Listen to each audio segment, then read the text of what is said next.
Ruangan itu kepala dia mentok tuh, satu ruangan mentok. Yang gua takut itu matanya merah banget, merah, bertaring juga, bertaring, pokoknya kayak semacam genderuwo lah. Genderuwo kayaknya.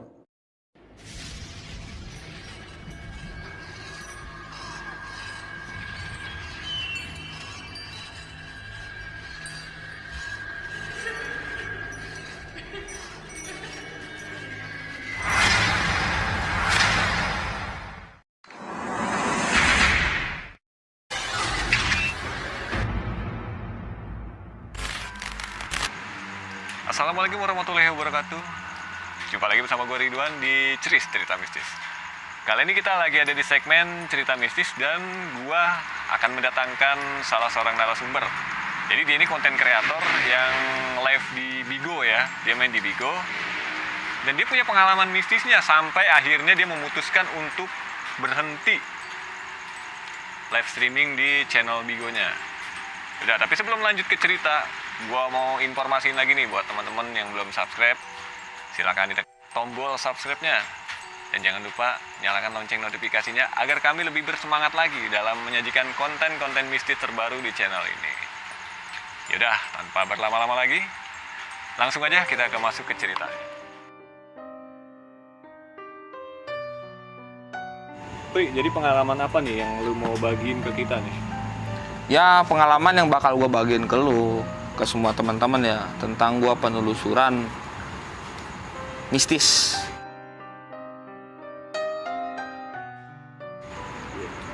Jadi gue live Bigo gitu, live di Bigo ya, penelusuran mistis.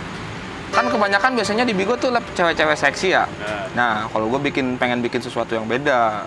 Nah, jadi gue penelusuran mistis tuh di Bigo tuh, ya lumayan lah ngasilin duit kan sedikit-sedikit. Daripada gue habis lulus sekolah jadi pengangguran. Selama jadi pengangguran kan kesel gitu ya, iya. Sambil nyari kerjaan ya lumayan kan, lumayan. Sampingan ya, sambil nunggu panggilan kerja gitu. Makanya gue penelusuran mistis. Nah, awalnya tuh temen gue dia apa ya, inisiatif ngajak konten Bigo. Ya udahlah, gue kan orangnya penasaran ya udah gue gas aja langsung. Yaudah ayo, lumayan daripada begadang gini kayak gak jelas main game, main judi lah. Ya udah, akhirnya gua mau udah tuh. Nah, yang bakal gua ceritain nih itu live gue yang terakhir sekaligus yang paling serem, yang paling bikin gua takut selama penelusuran. Nah, setelah itu gue langsung 7 orang berangkat ke salah satu tempat yang ada di Rangs. Pokoknya tempatnya tuh perkebunan sawit. Nah, perkebunan sawit, di tengah-tengah perkebunan itu ada gedung bekas Belanda.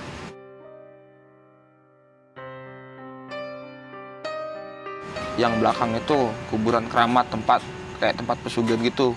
Di situ banyak tuh sajen-sajen bekas apa sih namanya, pesugihan ya. Kayak kembang-kembang 7 rupa, makanan, rokok, kopi, banyak di situ ada bekas-bekasnya. Nah, gua yang penelusuran tuh 3 orang, jadi sekali gitu. Pertama gua masuk, ntar kedua teman gua, nah yang ketiga nanti terakhir tuh. Pokoknya 1 orang sekali dah. Itu waktu lu datang ke sana tuh malamnya tuh jam berapa pastinya? Masih ingat nggak? Nah, pokoknya setiap jam 11 malam gua udah ada di lokasi sama teman-teman gua. Mulai jam 11, ya. Mulai penelusuran tuh jam 11, jam 12. Jam 12. Kan jam 11 kita prepare dulu persiapan, habis itu langsung kita kan live tuh. Nah, sebelumnya gua kan datang nih 7 orang. Baru datang di tempat itu, gue udah disambut sama 2 kuntilanak yang terbang di atas kepala, zigzag sambil ketawa-ketawa kan. Jadi kan itu kan perkebunan sawit tuh, ya. Berarti dia zigzag begitu? Zigzag, dia kan nih jalan. Kiri kanan kebun sawit. Ya. Nah, itu di atas kepala, nyebrang jalan, tapi terbang, zigzag.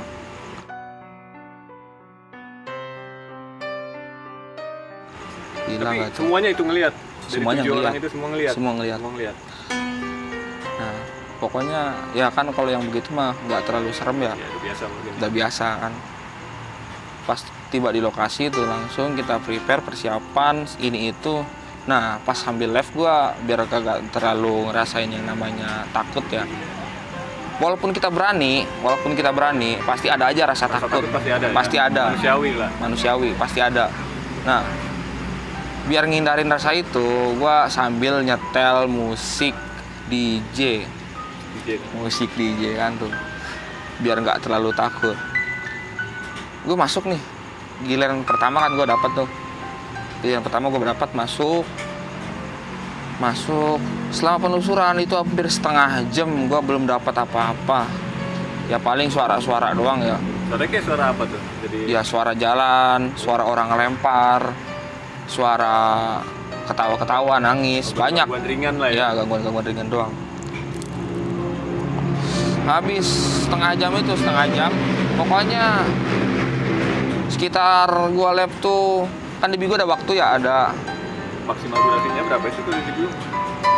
Kalau itu sih nggak ada. Nggak ada. Oh. Ada, pokoknya kita diwaktuin satu orang 1 jam ya. Pokoknya udah pas menit, gua kan pegang stopwatch juga ya. 45 tuh, 46-an gua live tuh 45 menit.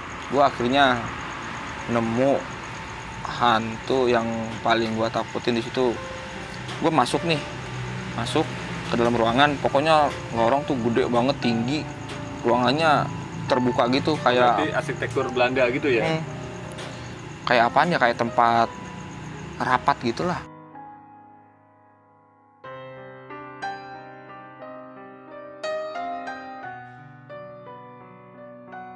Gua ngelihat hantu, pokoknya badannya berbulu, kukunya panjang, matanya merah, taringnya apalagi taring sampai dada dia, kuku sepanjang kayak apa ya, sapu itu tuh, pokoknya sapu aja yang pakai apa ya, sapu kayu, kukunya panjang segitu ya. Di situ gua kaget jatuh, HP gua ketinggalan di situ. Gua langsung lari, pokoknya nggak mikirin apa-apa, lari gua. Pas di luar gua bilang temen gua, ya HP gua ketinggalan di dalam anjing. Gua takut, pokoknya itu kagak berani gua masuk lagi.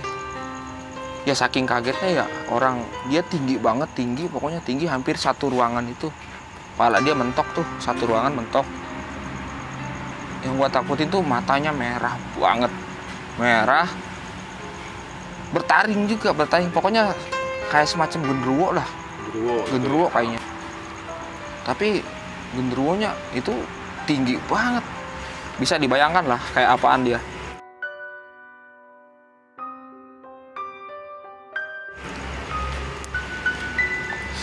Nah, selesai gue live, gue langsung duduk ya.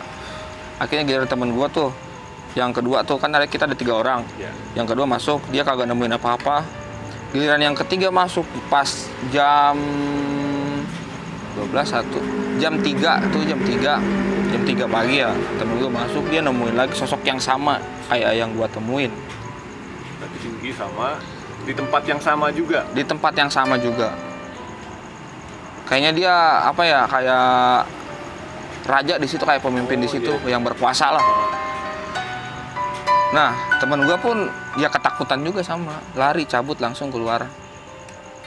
Nah, pas selesai live yang ketiga ini, 3 orang kan gua temen gue yang berdua tuh, selesai live langsung gua beres-beres. Selesai beres-beres, temen gue ada yang kerasukan satu.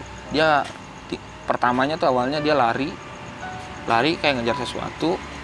Nah, tiba-tiba diam, ternyata kerasukan. Nah, temen gue yang dirasukin itu, yang ngerasukin temen tubuh gue tuh, dia kayak apa ya, baca-baca apa gitu, mantra, komat kamit atau apa gitu ya, kayak segitulah, kayak manggil teman-temannya gitu biar pada datang gitu. Udah mungkin ya Biar pada datang, kayaknya ngerasa terganggu lah, Kak. Kedatangan gue ke situ kan, dia kayaknya ngerasa keganggu, akhirnya dia masuk ke temen tubuh gue, manggil teman-temannya mungkin. Nah, 4 orang kerasukan langsung. dari 4 orang itu yang masuk ke rumah itu atau yang kerasukan yang 4 orang itu yang jaga di luar, jadi yang nggak ngikut live. Dia yang nggak nge-live, dia bukan apa ya, dia tuh pokoknya yang jaga di luar. Jadi kita kan 7 orang nih, 7 orang, 3 orang kan live tuh, 3 orang live. Nah yang 4 orang ini yang kerasukan.